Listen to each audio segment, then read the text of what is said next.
Once again, welcome to the Windows 10 Let Your Voice Be in Charge webinar. This is our fourth webinar exclusively for Windows 10, and we're going to get started. Hey Cortana, what's the current weather in Austin, Texas? I can't connect at the moment. Try again in a little bit. Well, that went well right off the bat, so we're going to try again. What we're trying to use is the new voice built-in assistant in Windows 10. Let's try her again. Hey Cortana. Hey Cortana. What's the weather in Austin, Texas? Right now, it's 75 and partly cloudy in Austin. Okay, so a little demonstration there of Cortana. Cortana has been on the Windows 8 phone for quite some time. If you have an iPhone, you might be used to Siri. Cortana is Microsoft's version of the same thing, a voice assistant, and it's been on the phone since Windows 8 phone has been out. I love it. I use it all the time. For me personally, I found it to be actually more productive than Siri. Of course, yesterday Apple did just release some updates or information about they're going to update Siri, so hopefully Siri will even get better. But what you can do is you can ask Cortana all kinds of things on your computer, and you can also have her do certain things. For instance, just by speaking, I'm going to ask her to open Microsoft Word. So first I have to get her attention, and there's a couple ways to do that. Down in the lower left-hand corner, you can see a little search bar that says Ask Me Anything, and there's a microphone. If I click on that, Cortana will listen to me. I can also do a setting, which I've done on mine, which I like actually better than having to use the mouse. I can wake her up just by saying, Hey Cortana. So I'm going to do that now and ask her to open Microsoft Word. Hey Cortana, open Word. All right, here's Word 2013.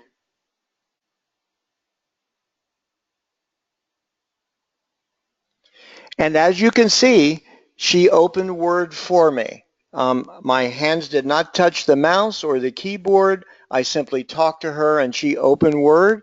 I could now pick a document that I had already had open, or I could start with a blank one, or I could use a template, whatever I wanted to do, but she opened it for me. So right now I'm going to close it, and let's just try some other things that you can ask Cortana. Hey Cortana, what's the current time? I can't connect at the moment. Okay, every once in a while this happens. She says she can't connect, and that's because Cortana is actually not on your computer. She is actually interacting with Microsoft Server or something in the cloud. So let's try her again. What's the current? Hey Cortana. Hey Cortana. What's the current time? I can't connect at the moment.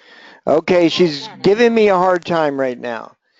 So while we're waiting for her to catch up with us, I'm going to show you some settings. So here's what you can do. If you go down in the lower left-hand corner where that search bar is, I can click on the microphone and bring up settings. But I've noticed already some people that have upgraded to Windows 10 and logged into remote, that little search bar is not there.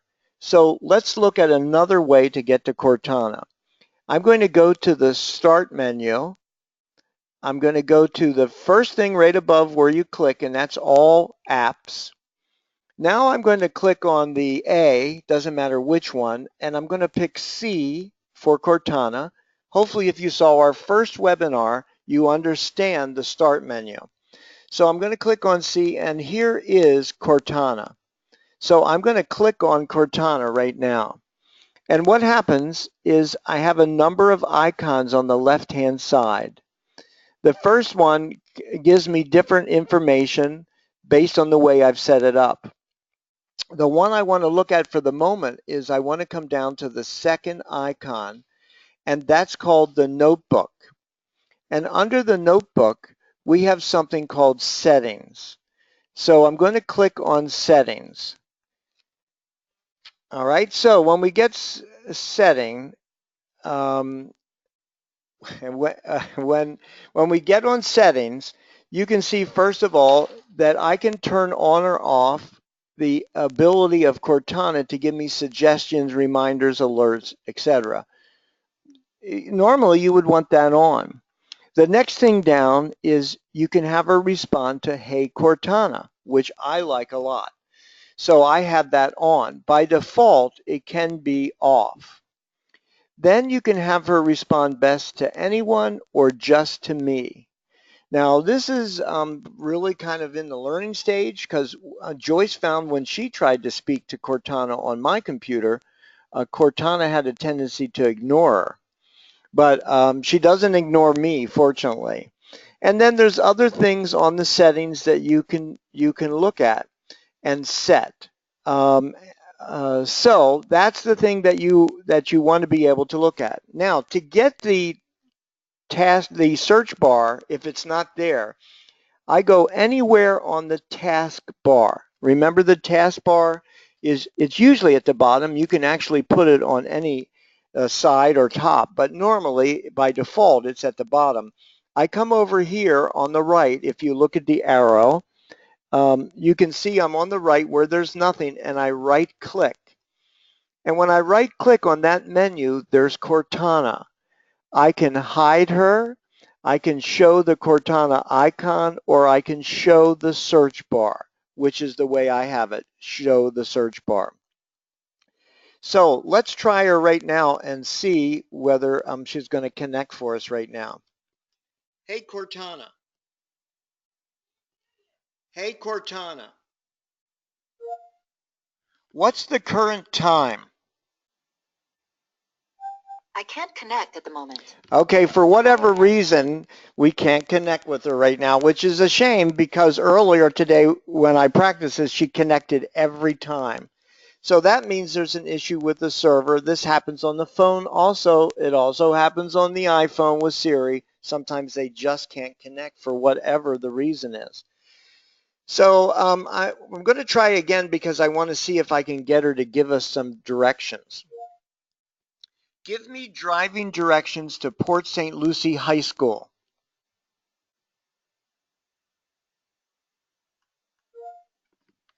Give me driving directions to Port St. Lucie High School.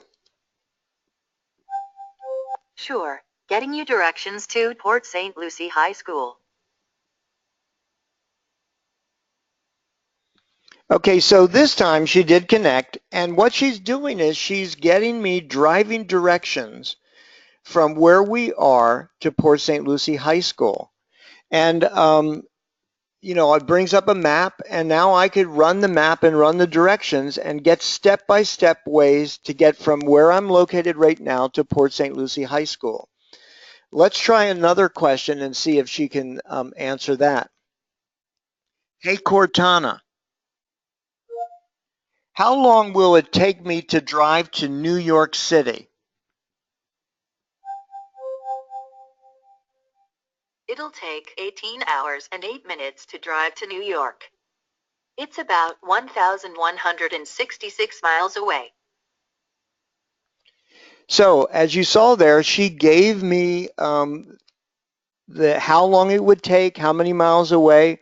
Now, when she said 18 hours, Joyce was shaking her head no, because we all know we have to go around the beltways at Washington and Baltimore, and you know you're not going to get through there and get to New York City in 18 hours. But if you were to get on the road and start traveling, you could then have her update you with traffic, and she would adjust the time based on the current traffic around those beltways. All right, let's try something else. Hey, Cortana, How do I get to the nearest Arby's restaurant? Here are 3 locations for Arbys restaurant. 1 is nearby. Arbys is on 1621 St. Lucie West Boulevard in Port St. Lucie. Which one do you want? Okay, so now I could pick which one I wanted. I'm not going to do that right now, but I could tell her the number 1, number 2, or number 3, and she would then give me driving directions if I asked for it. Okay, so another thing you can do, let's try another one. Hey Cortana, what's my schedule for Saturday? I found 2 events Saturday. At 10 a.m., computer seminar. And Lily's birthday, all day. All right, so she just told me what my schedule is for Saturday. Whatever I have on my calendar, she would read that if I had asked her for today, etc. I picked Saturday because it's a good reminder that if you're here in the Treasure Coast, we are having a seminar on Saturday. Now, you can also ask her, kind of silly questions and, just to see how she works, and she'll answer you. For instance, let me ask her this. And this time I'll use the little microphone down at the bottom instead of calling out her name. How old are you? I'm a little bit older than when I started answering you, and I'm a little bit older now. Now, what's interesting about these kinds of questions is she will change the answer. So for a lot of them. So let's try another kind of fun one. Who's your daddy? Technically speaking, that'd be Bill Gates. No big deal. Okay, so she knows that Bill Gates is her daddy. Now, another thing in court that's kind of fun, if you want to have a little fun with her, I like to do this every once in a while. I will thank her. Like if she gives me information, I will thank her. Now watch what happens. Thank you. It's an honor.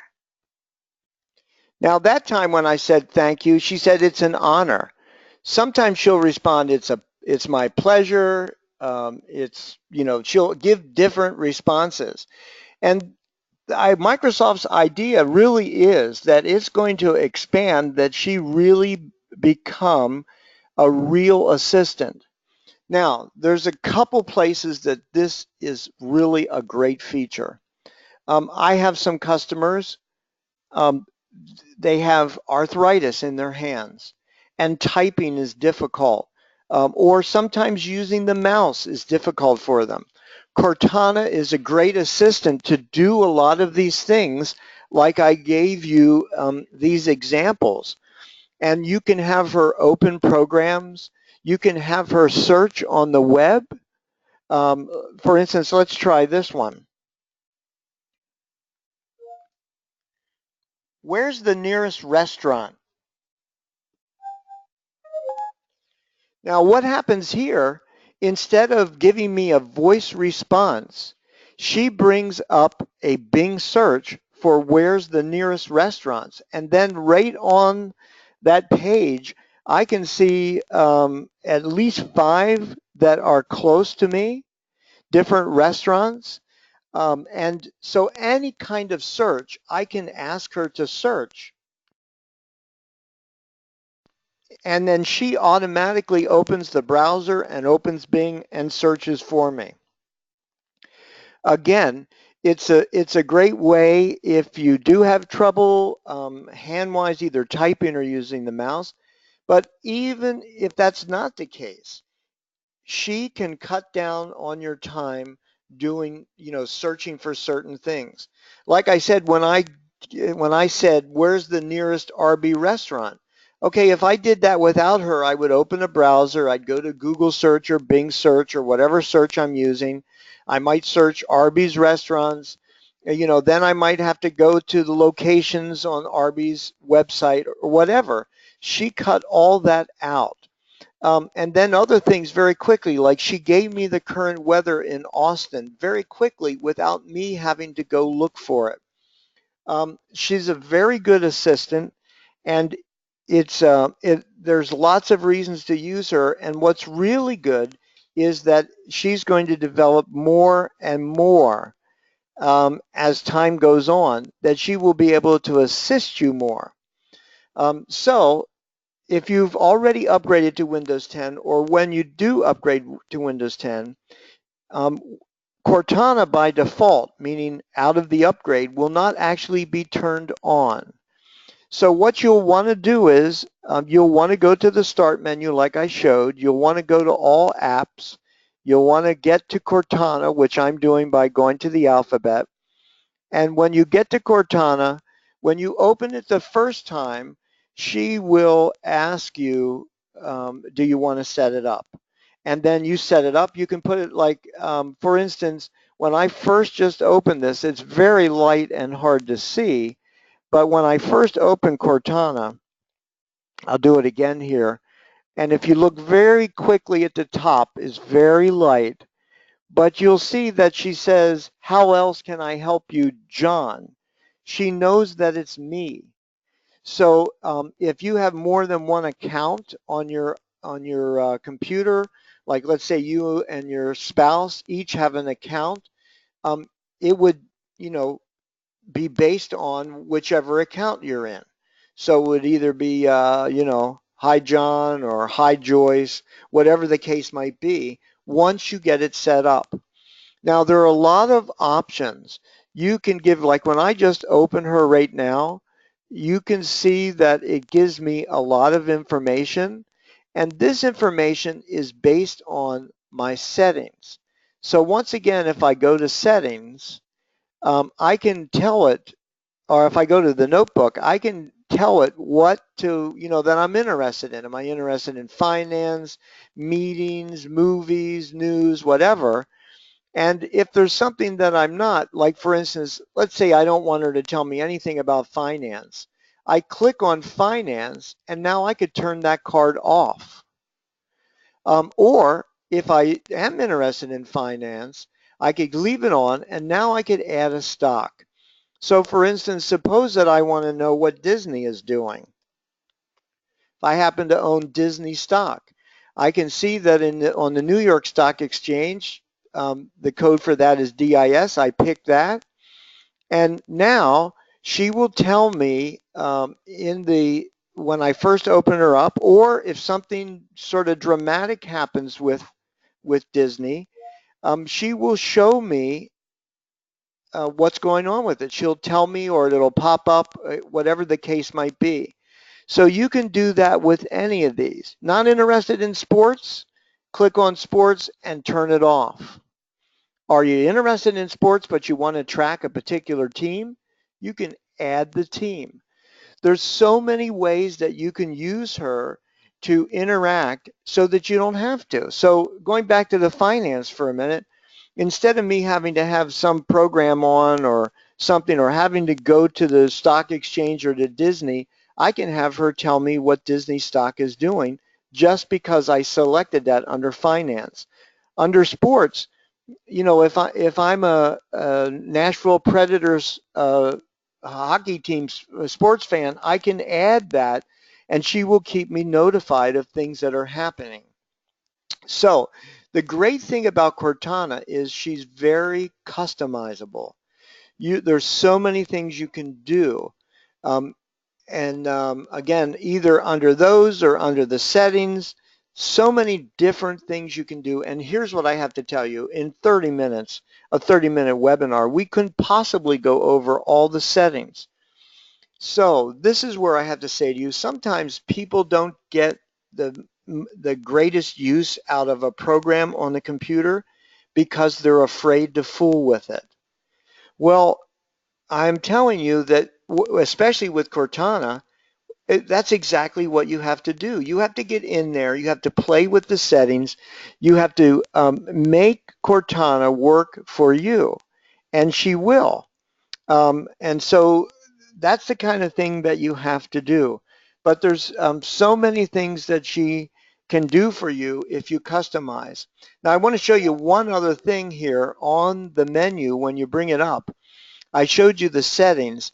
The next icon down is reminders, and then the next icon is you can provide feedback to Windows.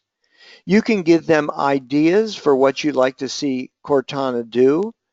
You can tell them, you can click on likes, and you can tell them something that you really like about Cortana. If there's something you don't like about her, you can click dislikes, and then you can type in this box, and you can say, I really don't like that she does this or doesn't do this or whatever. It's a great way to give direct feedback to Microsoft. Now, before we go paranoia here, okay, if you send feedback to Microsoft through this, they have no idea who you are. If I send this feedback, they don't know it's John Grubb. And the truth is, even if they did know, they don't care. What they want is feedback that will either help them improve Cortana or ideas for Cortana or things that if like enough people say, hey, we don't like a particular feature, they can simply drop it. Again, the thing about Cortana is she does not reside on your computer. She resides on the server on Microsoft, so she can make they can make changes to her on their server and do whatever they want, and everyone is affected, not just one person with their computer.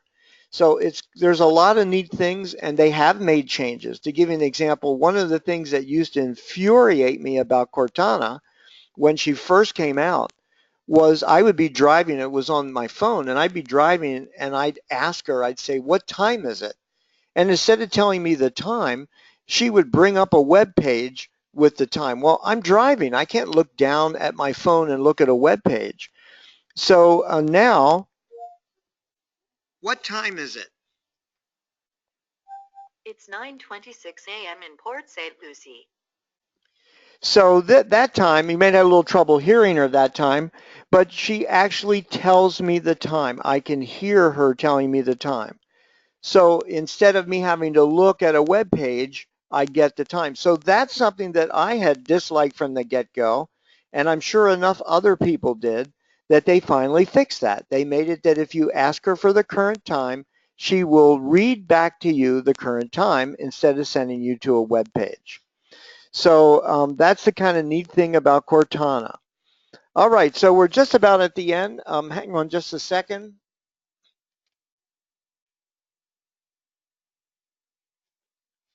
Okay, one of the questions that somebody asks is, will she send you reminders?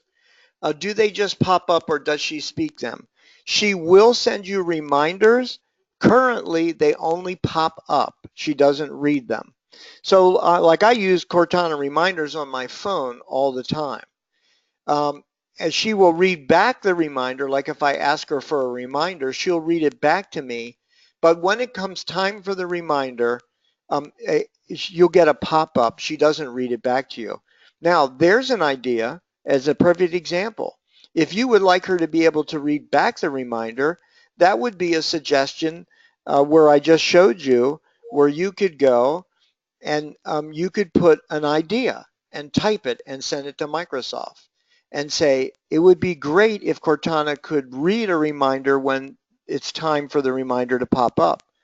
So that's a way you can have input. And again, obviously they're not going to change for one person, but if enough people give an idea to them, they will make a change in the future. They've done it all through with the Windows Phone, and they've done it through beta with Windows 10, and I'm sure they'll be happy to do that. All right, so that's about it for today. Thank you for attending. And by the way, the webinar that we did on Tuesday, the emails have not gone out yet, but the webinar is posted from Tuesday. So if you went to 4kcc.com/webinars with an S on the end, and you scroll down to the bottom, you can get to the webinar from Tuesday. The emails will be going out later today. Today's webinar will be going out in the next couple days, and you'll be able to watch this one again also. So that's it for today. Thanks for attending, and have a great Friday.